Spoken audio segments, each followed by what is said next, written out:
अस्सलामुअलैकुम दोस्तों, welcome back to our channel find Urdu. आर्टेक्स।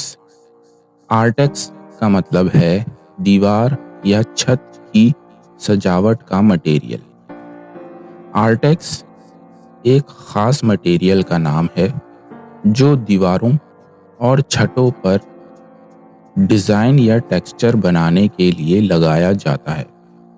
ये ज़्यादातर बिल्डिंग्स की डेकोरेशन में यूज़ होता है। The ceiling was decorated with Artex patterns. छत को आर्टेक्स के डिज़ाइन से सजाया गया था। तो दोस्तों, आर्टेक्स का मतलब है दीवार या छत पर टेक्सचर बनाने वाला मटेरियल।